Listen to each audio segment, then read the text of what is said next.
দিকে তাকান বন্ধু, তিনি প্রত্যেক দিন আমার নবীজির পিছনে এশারের জামাত পড়তেন। এশারের নামাজ শেষ করে উনি ওনার গোত্রে চলে যেতেন। উনি ওনার গোত্রে চলে গিয়ে প্রত্যেক দিন তিনি এশারের আবার জামাত পড়াতেন, মানে ইমাম হয়ে যেতেন। ইমাম যখন হতেন তিনি লম্বা করে নামাজের কেরাত পড়তেন, লম্বা কেরাত পড়তেন এশারের জামাতে। লম্বা কেরাত যখন পড়তেন ওনার পিছনে একজন খেজুর বাগানের মালিক বন্ধু নামাজ পড়তেন। উনি প্রতিদিন লম্বা কেরাত পড়ে, খেয়াল করবেন কিন্তু প্রতিদিন লম্বা কেরাত পড়ে।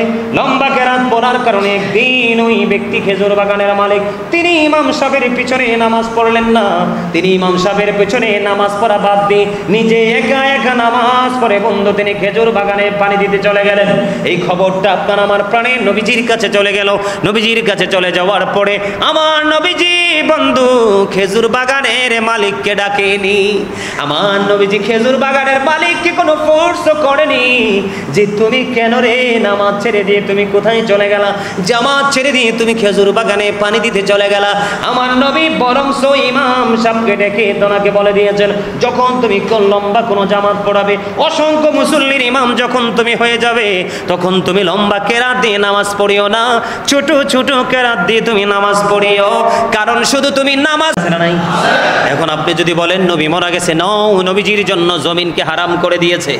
নবীজির বডি মুবারক দেহ মুবারক তাজ করতে পারবেন। আল আম্বিয়া ওয়াহিয়াউন ফি কুবুরিহিম ইউসাল্লুন, নবী রাসূলরা তাদের আপন আপন রওজায় জিন্দা, তারা নামাজরত অবস্থায় আছে। শুধু নামাজরত অবস্থায় নয়, আল্লাহ কোরআনে বলেছেন ইনদা রাব্বিহিম ইউরযাকুন, আল্লাহ তাদের জন্য জান্নাতি খাবারও বরাদ্দ দিয়ে রাখছে। বন্ধুরে আমার নবীরটা দূরে, আমার নবীরটা কি আপনারা জানেন? হযরত ইদ্রিস আলাইহিস সালামের নাম শুনছিলেননি? তিনি নিজের কাপড় নিজে সেলাই পড়তেন বন্ধু, তিনি প্রতিদিন রোজা রাখতেন। ওনার খাবারগুলো সশরীরে পৃথিবীতে থাকা অবস্থায় ওনার খাবারগুলো সশরীরে পৃথিবীতে জান্নাত থেকে আসতো। আবার যেগুলো ইফতারি করার পরে যে খাবারগুলো থাকতো এগুলো আবার পুনরায় বন্ধু জান্নাতে চলে যেত। তাহলে ইদ্রিস আলাইহিস সালামের তুলনায় আপনার আমার প্রাণের নবী আরো দামি কি দামি না? আরো জোরে বলেন, দামি কি দামি না? আমি আপনাদেরকে বুঝাইতে পারছি নি সিম্পল ভাবে?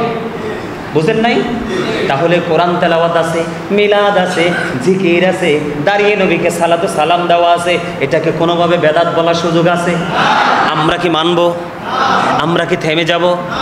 আমি যদি আপনাকে বলি বন্ধু, আপনি যদি মিলাদুন নবীর দিন মিলাদুন নবীকে বেদাত বলে ফতোয়া দিয়ে আপনি যদি সিরাতুন নবী পালন করেন, আমি আপনাকে বলবো মিলাদুন নবীর দলিল থাকার পরেও আপনি মানেন না। সিরাতুন নবীর দলিল এই জন্মের দিনে আগমনের দিনে কোথায় পাইছেন? কথা বলেন না কেন? আরো জোরে বলেন। আমার কথা বুঝেন আপনারা? সিরাত মানে কি বুঝেন? ওই যে আমার আগে যিনি এসেছিলেন ওনার নামটা অত্যন্ত চমৎকারভাবে বক্তব্য দিচ্ছিলেন। আমি রুমে বসে বসে ওনার বক্তব্যগুলো কাউন্ট করেছি বন্ধু। উনি যে বলেছেন সিরাত মানে হলো নবীজির জীবনী। একটা এক্সাম্পল আমি আপনাকে দেই, আপনি মানবেন বন্ধু। জাবির ইবনে সামুরা রাদিয়াল্লাহু তাআলা আনহু থেকে হাদিস বর্ণিত। তিনি বললেন আমি আমার নবী সম্পর্কে বুঝাচ্ছি। তিনি বললেন আমি একদিন দেখলাম পূর্ণিমার রাত্রিতে আমার নবীজি লাল একটা চাদর মুড়িয়ে শুয়ে আছে, লাল একটা চাদর মুড়িয়ে শুয়ে আছে। আমি একটা বার নবীজির নুরানি চেহারা মুবারকের দিকে তাকাইলাম, আর একটা বার আমি পূর্ণিমার চাঁদের দিকে তাকাইলাম। আমি বারবার তাকালাম, একবার চাঁদের দিকে, একবার নবীজির পবিত্র চেহারা মুবারকের দিকে। আমি সর্বশেষে চাইয়া দেখলাম রে আমার প্রাণের নবী ওই পূর্ণিমার চাঁদ চাইতেও সুন্দর। আর জোরে কন্যা সুবহানাল্লাহ। আমি আপনাদেরকে বলে দেই তুমি কেমন নবীকে নিয়ে মন্তব্য করো। 1000 বার, অসংখ্য গণিত বার, অসংখ্য গণিত কোটি বার তোমাকে হিসাব করে কথা বলা দরকার। এই পৃথিবী থেকে বন্ধু চাঁদ মাত্র 1,24,000 মাইল দূরে। কত? 1,40,000 মাইল দূরে মাত্র চাঁদ। ও বন্ধু 1969 সনে Neil Armstrong 50 lakh crore dollar ব্যয় করে 2 বন্ধুকে নিয়ে চাঁদের দেশে গিয়ে বিন্দু পরিমাণ বালুকণা নিয়ে ফিরে এসেছে। আর আপনার আমার প্রাণের নবী এই পৃথিবী থেকে ইশারা করতে দেরি, 4টা 2টা টুকরা হইতে দেরি হয় না। আমরা সেই নবীর উম্মত, আমরা সেই নবীর আগমনে খুশি হই, ঠিক কিনা বলেন? আর জোরে। আমরা কেমন নবীর উম্মত জানেন? জানেন না তো? ইহুদি খ্রিস্টানের একটা ধর্মগ্রন্থ, যেটাকে ইংলিশে বলা হয় দ্য ওল্ড ও নিউ টেস্টামেন্ট, আমরা এটাকে বাইবেল হিসাবে চিনি। ওটাতে ওরা বক্তব্য দিয়েছে, he that loveth not knoweth not God, for God is love. He that loveth not knoweth, তিনি বলেছেন যে যেজন প্রেম করে না সেজন আল্লাহকে জানে না, ফর গড ইজ লাভ, আল্লাহই প্রেম। কিন্তু আল্লাহ বলতেছে নো, আল্লাহ কোরআনে বলতেছে সে বলুন ইফ ইউ ডু লাভ আল্লাহ, যদি তোমরা আল্লাহকে ভালোবেসে থাকো, ফলো মি মুহাম্মদ সাল্লাল্লাহু আলাইহি ওয়াসাল্লাম, মুহাম্মদ সাল্লাল্লাহু আলাইহি সাল্লামের অনুগত হয়ে যাও, আল্লাহ উইল লাভ ইউ, আল্লাহ তোমাদেরকে ভালোবাসবে, এন্ড ফরগিভ ইউর সিনস, আল্লাহ তোমাদের জীবনের গুনাহগুলি maaf করে দিবে। বলে হুজুর আল্লাহ কি ইংলিশে বলেছে না? আল্লাহ বলেছেন কুল ইন কুনতুম তুহিব্বুনাল্লাহ ফাত্তাবিউনি ইউহিব্বুকুমুল্লাহু ওয়া ইয়াগফির লাকুম যুনুবাকুম, আল্লাহু গফুরুর রহিম। আমরা সেই নবী আগমনে খুশি। কি বলতে দেখছেন নি? আল্লাহকে পাইতে চাইলে তোমরা কোথায় যাও? মদিনা ওয়ালার কাছে যাও, যাইলেই আমি আল্লাহকে পেয়ে যাবা। আর আল্লাহ সবচেয়ে বড় খবর দিছে, আল্লাহ উইল ফরগিভ ইউ, আল্লাহ তোমার জীবনের গুনাহগুলি মাফ করে দিবে। এর চেয়ে বড় নিয়ামত কি আর কিছু প্রয়োজন আছে? আর জোরে বলেন আছে? সম্মানিত উপস্থিতি, শুধু এখানেই ক্ষান্ত নয়, Allah the first pillar is the lord of world, রব্বুল আলামিন মুহাম্মদ রাসূলুল্লাহ সাল্লাল্লাহু আলাইহি সাল্লাম is the blessing for the world, রাহমাতাল লিল। দেখছেন নি খেলাটা, মর্যাদাটা দেখছেন নি? একজন হলো রাহমাতাল লিল আলামিন, আরেকজন হলো রব্বুল। কি মিল! আপনি সেই নবীকে, সেই নবীর প্রেমিকদেরকে নিয়ে কমেন্টস করছেন, তাও নেগেটিভ। আফসোস, আল্লাহ আপনাকে সঠিক বুঝ দান করুক। জোরে বলেন আমিন। আরে জোরে বলেন আমিন। শুধু কি এখানেই ক্ষান্ত? আরে কেমন নবী পৃথিবীতে আসছে সেটা বুঝে নিতে হবে তো। সম্মানিত উপস্থিতি, একজন বিশ্ববিখ্যাত একজন আল্লাহর ওলি ছিলেন, আপনারা জানেন কিনা জানেন না, মুরব্বীরা হয়তো জানবেন। কুমিল্লা শাহপুর দরবার শরীফের পীর সাহেব কেবলা, যিনি বসরা ইউনিভার্সিটির ইংলিশ লেকচারার ছিলেন, অসংখ্য কিতাব লিখেছেন বাংলা, আরবি, ইংলিশ, উর্দুতে। এই যুগের সব আলেমরা ওনার কিতাব পড়তেও পারবে না, এত হার্ড ওনার কলম ধরার ধরন ছিল। তিনি একটা বক্তব্য দিয়ে গেছেন, ওনার যে অনেক লেখা আমি পড়েছি, অনেক কিতাব আল্লাহ আমাকে পড়ার সুযোগ দিয়েছে। তিনি একটা বক্তব্য দিয়েছেন, of all the great religious personalities of all prophet Muhammad রাসূলুল্লাহ সাল্লাল্লাহু আলাইহি ওয়াসাল্লাম ওয়াজ দ্য মোস্ট সাকসেসফুল। জোরে জোরে বলেন না সুবহানাল্লাহ, আরো জোরে বলেন না সুবহানাল্লাহ। এই পৃথিবীর মুখে যত নবী রাসূল এসেছে, সকল নবী রাসূলদের মধ্যে আপনার আমার নবী মোস্ট সাকসেসফুল, সবচেয়ে বেশি সফল। রাজনীতি থেকে ইমামতি থেকে রাজনীতি পর্যন্ত সেই নবীর আগমনে আমরা খুশি। জোরে বলেন না ঠিক না বাঠে? আরো জোরে। আপনাদেরকে আমি আরেকটা মেসেজ দিতে চাই। আমেরিকার গবেষক মাইকেল এইচ হার্ট, ওনার নাম কি আপনারা শুনেছেন? আমেরিকার গবেষক মাইকেল এইচ হার্ট, তিনি বক্তব্য দিয়েছেন 100 জন প্রভাবশালীর তালিকা তিনি বলেছেন, 100 জন প্রভাবশালীর তালিকা তিনি বলেছেন the 100 A ranking of the most influential person in the history. তিনি বলে দিয়েছেন 100 জন প্রভাবশালীর তালিকা তিনি করেছেন। এই তালিকার মধ্যে ইনফ্লুয়েন্সিয়াল দ্বারা সবচেয়ে বেশি শ্রেষ্ঠ প্রভাবশালী হিসাবে তিনি নবী মুহাম্মদকে খুঁজে পেয়েছেন। আমরা সেই নবীর আগমনে খুশি। তো সেই নবী আসতে, সেই নবীর জীবনী পড়তে, সেই নবীর জীবনী নিয়ে কথা বলতে কি ভালো লাগে না? কথা বলেন। I like to read the profits biography. আমি আমার ব্যক্তিগত মনের কথা বললাম, আমার নবীর জীবনী পড়তে আমার কাছে অনেক বেশি ভালো লাগে, আপনাদের কাছে বলতে আরো বেশি ভালো লাগে।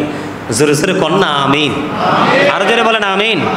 আচ্ছা আপনারা বলেন তো, নবীজির আশা আগে নাকি নবীজির জীবনের কর্ম আগে? আপনার আগে আসা নাকি আপনি আগে আইসে কাজ শুরু করে দিচ্ছেন? না আইসা কাজ শুরু করছেন, কোনটা? আগে আসছি, উত্তর হবে আগে এসেছি, পরিপূর্ণ হয়েছি, যেই কাজ করার সক্ষমতা সেই কাজ করেছি।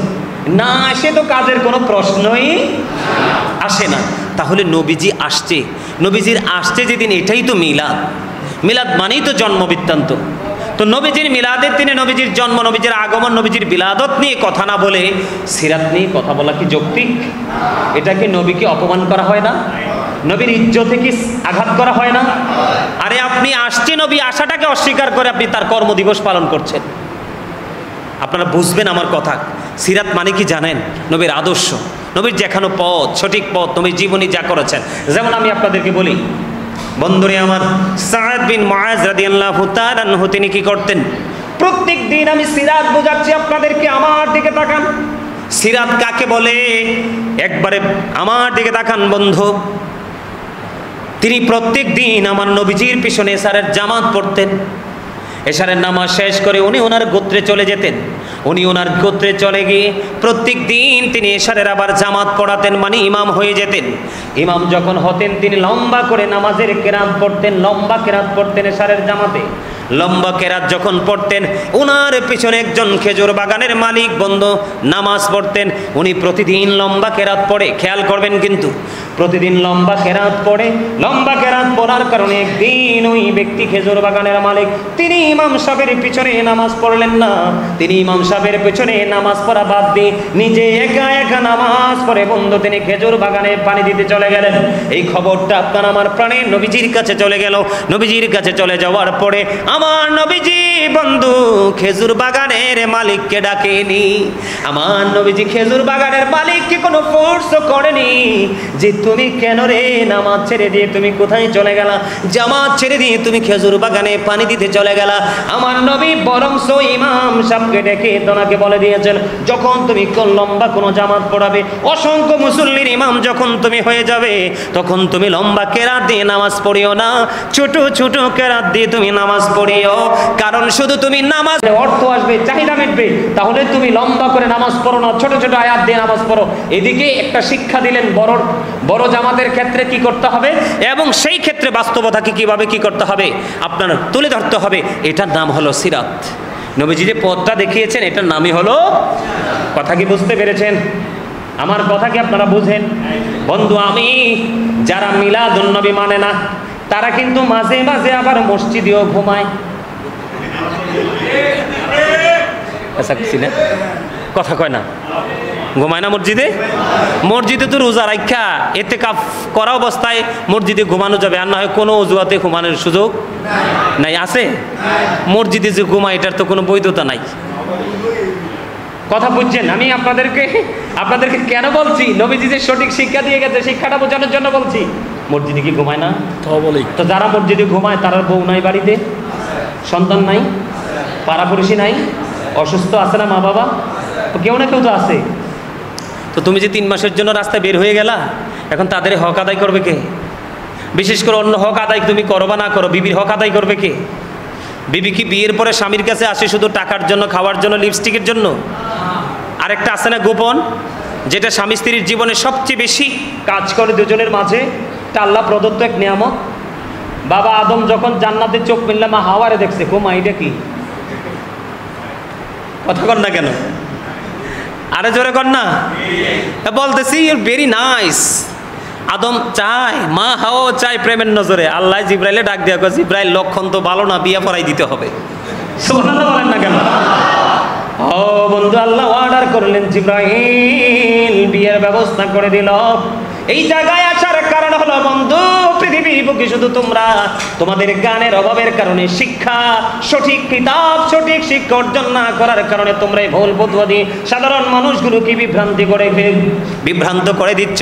এখনকার যুগে বাড়ি দেয়, গাড়ি দেয় 10 লাখ 20 লাখ, বিশেষ করে আপনাদের চট্টগ্রামে লক্ষ লক্ষ টাকা কাবিন দেয়। আদম হাওয়ার বিয়েতে মাত্র বন্ধু নবীর প্রেমের দুরূদ ছিল 10 বার কাবিনের মোহরানা। কি বুঝলে? যেটা বলতে চাইছিলাম বন্ধু, নবীজির এক গোলাম তার নাম হলো আব্দুল্লাহ বিয়ে করছে, 4 দিন হয়ে গেছে। কথা বুঝা নিয়ে অনুবাদ যুবক তোমরা ভালো করে বুঝে নাও। আর যারা শ্বশুর হয়েছেন, শ্বশুর আব্বা হয়েছেন, শ্বশুর যারা হয়েছেন তাদেরকেও বলছি আপনারাও চোখ কান খোলা রাখবেন। ছেলে এবং ছেলের বউয়ের দাম্পত্য জীবন সুন্দরভাবে চলছে কিনা। এবার 4 দিন হয়ে গেল বিয়ে হয়ে গেল, ও বন্ধু মতান্তরে 3 দিন হয়ে গেল বিয়ে হয়ে গেল। এবার শ্বশুর পুত্রবধূর কাছে জানতে চাইলেন, মা গো মা তোমার জীবন কেমন চলছে? এবার বৌমা ডেকে ডেকে বলছে, বাবা আমার জীবন খুবই সুন্দর চলছে, আমার ছেলে কেমন ব্যবহার করছে? বাবা গো আপনার ছেলের মতো এত ভালো হয় না, আজকে 4 দিন হয়ে গেল বাবা গো এখনো পর্যন্ত স্বামীর চেহারাটা দেখি নাই। শ্বশুর যখন এই খবর শুনল, এটা আবার কেমন আল্লাহওয়ালা লোক, এবার জলদি চলে গেলেন আমার রাসূলের কাছে। ইয়া রাসূলুল্লাহ, ইয়া হাবিবাল্লাহ, আব্দুল্লাহ বিয়ে করেছে আজকে 4 দিন হয়ে গেল, এখনো তার বিবির সাথে দেখা করেনি। এবার আব্দুল্লাহকে জরুরি তলব করলেন। আব্দুল্লাহ হাজির হলো। আব্দুল্লাহকে নবীজি একটা ডাক দিয়ে বললেন, যাও যাও বিবির কাছে যাও, তুমি শুধু ইবাদত করলে চলবে না, বিবির হকটাও আদায় করতে হবে। এটার নাম হলো সিরাত। এটার নাম কি? তো এটা তো পরে না, আগে তো নবীর আগমন। কথা কন না? আরে ভাই আপনি বুঝেন না, এটা আপনার ব্রেইনে কাজ করে না, আপনার মাথায় এটা ক্যাচ করে না, আপনি কাউন্ট করতে পারেন না, এটা আপনার সমস্যা। কিন্তু এই সমস্যার প্রভাব অন্যের উপর ফালান কেন? কথা বুঝেন নাই? কথা কি বুঝতে পারছেন না? আমি আপনাদেরকে আরেকটা এক্সাম্পল দেই। নবীজির এক সাহাবী অসুস্থ হয়ে গেল। সিরাত কাকে বলে? নবীজি কেমন নবী? নবীজি তাকে দেখতে গেলেন। যাওয়ার পরে ওই সাহাবী ডেকে ডেকে বলেন, ইয়া রাসূলুল্লাহ, আমার যে দৌলত আছে, যথেষ্ট দৌলত আছে গো ইয়া রাসূলুল্লাহ, আমি আমার দৌলত সবগুলো ইসলামের জন্য খরচ করে দেব, খেয়াল করবেন। নবীজি বললেন, না না, সবগুলো তোমার খরচ করা লাগবে না ইয়া রাসূলুল্লাহ, আমি তাহলে অর্ধেক খরচ করে দিব। নবীজি বললেন, না না, অর্ধেক খরচ করা যাবে না। তারপরে তৃতীয়বার বললেন, নবী গো, তাহলে 1/3 দান, তার মানে 3/1 অংশ আমি কি করব? 3/1 অংশ আমি খরচ করে ফেলবো। 3/1 অংশ আমি খরচ করে ফেলবো। এবার আমার নবীজি বললেন, হ্যাঁ 3/1 অংশ তুমি খরচ করে দাও। এবার আপনার মনে প্রশ্ন আসতে পারে, বলে হুজুর কেন গো নবীজি পুরোটা দান করতে বললেন না, অর্ধেকটা দান করতে বললেন না, 3/1 অংশের কথা বলাতে নবী বলেছেন? হ্যাঁ, তার কারণ হলো দেখেন আমার নবী কেমন নবী, আমার নবী কেমন করে সঠিক রাস্তা আমাদেরকে দেখিয়ে গেছে। নবীজি বলেছে, না না, তুমি সবটুকু দান করে গেলে চলবে না, চলবে না, কারণ তুমি তোমার সন্তানকেও প্রভাবশালী বানিয়ে যাও, দৌলতের মালিক বানিয়ে যাও, কারণ তোমার ইন্তেকালের পরে যেন তোমার সন্তান কারো কাছে ভিক্ষুকের মতো হাত পাততে না হয়। এটার নাম হলো সিরাত। তো এইটা আগে না নবীজির আশা আগে? তো কত বোকা মানুষ, চিন্তা করেন তো। এই বোকা মানুষকে নিয়ে কি করব? আমরা কিছু বলবো না, আমরা আল্লাহর কাছে দোয়া করবো আল্লাহ যেন তাদেরকে হেদায়েত দান করে। এবার ছোট্ট করে একটা এক্সাম্পল দিয়ে আমি আজকে শেষ করে দিব। আপনাদের আজকের আলোচনা অনেক হয়েছে। সম্মানিত উপস্থিতি, প্রেম করতে কি দলিল লাগে? আপনারা মনে কি কয়, কারোর সাথে প্রেম করতে কি দলিল লাগে? একজন ছেলে একজন মেয়েকে, একজন সোজা ভাষায় বলি, একজন মেয়ে যখন একজন ছেলে একটা মেয়ের সাথে যখন প্রেম হয়, তখন কি দলিল খুঁজে হয়? কোনো দলিল হয়? আরে দলিল দিলেও তো কাজ হয় না, ঠিক না ঠিক? মেয়ে পাহারা দে তার গার্জিয়ানকে, ছেলে পাহারা দে তার গার্জিয়ানকে, দুটাকে ফাঁকি দিয়ে দুইটা একবারে কোথায়? ক্যাম্পাসে, ঠিক না ঠিক? আপনি তখন তো কোনো দলিল খুঁজেন না। আর যারা মিলাদুন্নবীর দলিল খোঁজে বা বেদাত কয়, তারাও তো কতজনের সাথে কতজনে প্রেম করে, এগুলো আসে তো মিডিয়াতে, মানে আমরাও তো তাদের প্রেমের কোনো দলিল খুঁজে পাই না। পাই? কথা বলেন। এটা শিক্ষার জন্য বলছি, কাউকে অ্যাভয়েড করে বলছি না, কিন্তু দলিল লাগে। আমি আপনাদেরকে একটা এক্সাম্পল দিই। এক্সাম্পলটা হলো বন্ধু অত্যন্ত গুরুত্বপূর্ণ, খুব সেন্সিটিভ। উহুদের ময়দান, নবীজি যখন মদিনায় ছিলেন 27টি যুদ্ধ করেছেন। কয়টি? এর মধ্যে সবচেয়ে বড় যুদ্ধ হলো বন্ধু উহুদের যুদ্ধ। উহুদের ময়দানে বন্ধু যখন যুদ্ধ শুরু হয়ে গেল, হযরতে হানজালা রাদিয়াল্লাহু তাআলা আনহু, ওনার বিয়ে হয়েছে, ভাসর হয়েছে, কিন্তু গোসল হয় নাই। কি হয় নাই? বুঝে নেবেন আমি নবীজি কেমন, নবীজির মর্যাদা পাওয়ার কেমন, শান আজমত কেমন, আমি আপনাদেরকে বোঝার জন্য বলছি। বিয়ে হয়েছে, বাসর হয়েছে, মিলন হয়েছে, স্বামী স্ত্রীর আলিঙ্গন হয়েছে, কিন্তু গোসল হয় নাই। স্বামী এবং স্ত্রী দুজন যখন মিলন হবে, তাদের যখন বন্ধু ফিজিক্যালি যখন তারা একত্রিত হয়ে যাবে, তখন তাদের গোসল করা ছাড়া কোনো পবিত্র কোনো আমল নাই। এখন এই মুহূর্তে তাদের গোসল ফরজ। কিন্তু হানজালা রাদিয়াল্লাহু তাআলা আনহুর জীবনী খুঁজে খুব অন্যরকম প্রেমের গল্প খুঁজে পেলাম। যখন উহুদের ময়দানে নবীজির দুঃখের খবর শুনল, আবার কি করলেন? উন্মুক্ত তরবারি নিয়ে তিনি দৌড়ে চলে গেলেন। জি, তিনি যুদ্ধের ময়দানে শাহাদাত বরণ করলেন। ইন্না লিল্লাহি ওয়া ইন্না ইলাইহি রাজিউন। যুদ্ধের ময়দানে শহীদ হয়ে গেল। বন্ধু, হযরতে হানজালার স্ত্রী, তিনিও কিন্তু অপবিত্র। দৌড়ে চলে গেলেন। বন্ধু যাইয়া স্বামীকে কোথাও খুঁজে পায় না। নবীজিকে একটা ডাক দিয়ে বললেন, ইয়া রাসূলুল্লাহ, ইয়া হাবিবাল্লাহ, নবী গো, আমার স্বামী কই গো, আমার স্বামী কোথায় গো? এবার আবার নবীজি একটা ডাক দিয়ে বললেন, হানজালার বিবি রে, তুমি একটু আকাশের দিকে তাকাও। আকাশের দিকে তাকালেন, তাকানোর পরে চাইয়া দেখলেন ওই হানজালার নবীর প্রেমিক দেহটা জান্নাতের খাদেমেরা বহন করে উহুদের জমিনে নিয়ে আসছে। এবার কি করলেন? হানজালার বিবি তার স্বামীর কাছে গেলেন, হানজালা রাদিয়াল্লাহু তাআলা আনহুর কাছে গেলেন। যাইয়া দেখতেছে হানজালার দাড়ি মোবারক বেয়ে বেয়ে তাজা তাজা পানির ফোঁটা পড়ে। ইয়া রাসূলুল্লাহ, ইয়া হাবিবাল্লাহ, নবী গো, আমার স্বামী তো গোসল করেনি গো, আমার স্বামী গোসল করেনি। ইয়া রাসূলুল্লাহ, এখন আমি দেখতে পাইলাম, মনে হয় যেন এক্ষুনি তাকে গোসল করানো হয়েছে।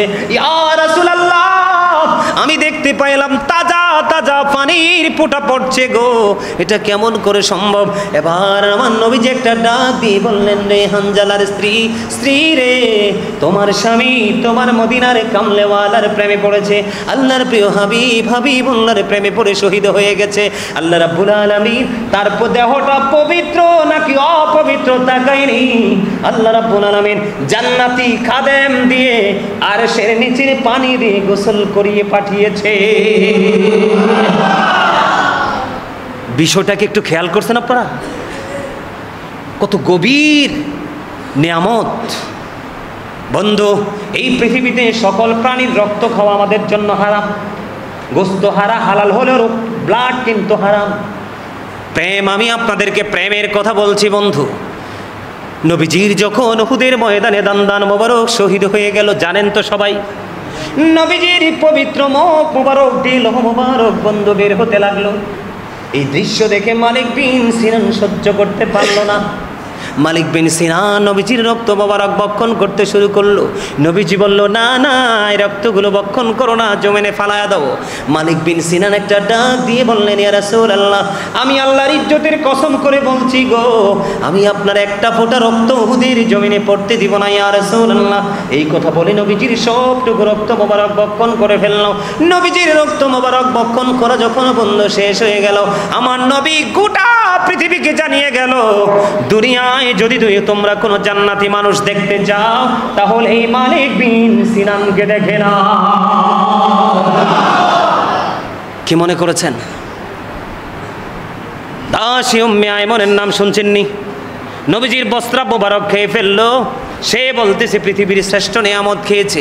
আল্লাহর হাবিব নবীজির এই বস্ত্রাব মোবারক খাওয়ার কারণে তাকে পর্যন্ত জান্নাতি বলে ঘোষণা দিয়ে গেছে। জোরে জোরে বলেন না সুবহানাল্লাহ। সম্মানিত উপস্থিতি, আবার যদি কখনো কোথায় দেখা হয়, আমি আপনাদের কাছে নবীজির বা অন্যান্য কোনো বিষয় নিয়ে আবার হাজির হয়ে যাব। আজকে আশা করি আপনারা মোটামুটি বুঝতে পারছেন, সব দিক থেকে ছোট্ট ছোট্ট করে টাচ দিয়েছি। খেয়াল করছেন আপনারা? আপনারা মিলাদুন্নবী পালন করবেন তো পাগলের মতো? কিসের মতো? সামনের দিকে ছুটবো আর পিছনের দিকে তাকাবো না, ঠিক কিনা বলেন? তাকাবো? আরো জোর বলেন, তাকাবো? তাকাবো?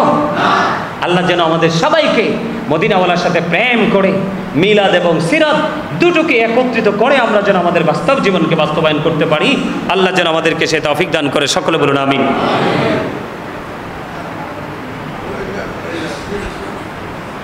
এখন জিকির হবে, মিলাদ হবে, কিয়াম হবে, তারপরে তাবারুক তো আছে। সম্মানিত উপস্থিতি, পবিত্র ঈদ মিলাদুন্নবী সাল্লাল্লাহু আলাইহি সাল্লাম উদযাপন এবং বৈষম্য বিরোধী ছাত্র আন্দোলনে অংশগ্রহণকারী শহীদের আত্মার মাগফিরাত কামনায় সুন্নি মতাদর্শ ভিত্তিক ইসলামী সমাজ গঠনে জনমত সৃষ্টির লক্ষ্যে শান্তি ও সম্প্রীতি সমাবেশ আপনার সমাবেশের আয়োজন করা হয়েছে আপনার আগামী বৃহস্পতিবার বিকাল 2 ঘটিকা হইতে। আপনার জায়গা হলো রৌজারহাট রাঙ্গুনিয়া ক্লাব ময়দান। ঠিক আছে তো? রৌজারহাট রাঙ্গুনিয়া ক্লাব ময়দান। আহলে সুন্নাত ওয়াল জামাতের অন্তর্ভুক্ত সকল সদস্যদের উপস্থিতি কামনা করছে। ঠিক কিনা বলেন? আপনাদের মত বিনিময় হবে। কি হবে? কথা বলেন, কি হবে? মত বিনিময় হবে। আপনারা সবাই মিলে এখানে উপস্থিত হবেন। সুন্নি মতাদর্শের সকল মানুষ সকল কাজ ছেড়ে, মানে অক্টোবর মাসের 2 তারিখ রোজ বৃহস্পতিবার, মনে থাকবে? আপনারা সবাই উপস্থিত হবেন। আপনাদের সবাইকে দাওয়াত করা হলো একত্রিত হয়ে মত বিনিময় করে আপনারা নবীর প্রেমকে, সুন্নিয়তকে, ইসলামী আদর্শটাকে কিভাবে সমাজে আরও বেশি কি করা যায়, প্রচলন বৃদ্ধি করা যায়, আর সেই লক্ষ্যে আলোচনা হবে। আপনারা সবাই ওখানে উপস্থিত থাকবেন। কিছু বলবে? কিছু বলবে? উনি কিছু বলবে? সম্মানিত উপস্থিতি, আমার আলোচনা যদি কেউ কষ্ট পেয়ে থাকেন আল্লাহর রাস্তায় ক্ষমা করে দিবেন। যদি ভালো লেগে থাকে আমার আলোচনার উপর ভিত্তি করে আমল করার চেষ্টা করবেন। আল্লাহ যেন আমাদের সবাইকে কবুল করেন। সকলে বলেন আমিন। আমার আল্লাহ আল্লাহ আল্লাহ লা ইলাহা ইল্লাল্লাহ আল্লাহ আল্লাহ আল্লাহ আপন নূর দিয়া আল্লাহ করিয়া সৃজন। বলেন, আপন নূর দিয়া আল্লাহ করিয়া সৃজন। আরশের পরে কুরসির তরে রাখিলেন গোপন নবীজি। আল্লাহ আল্লাহ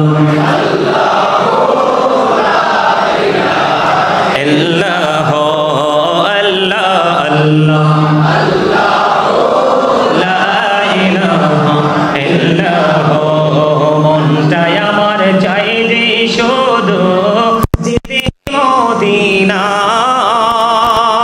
হায়রে অবুঝে মনে রে বোঝাই যত সে তো বোঝে না নবীজি।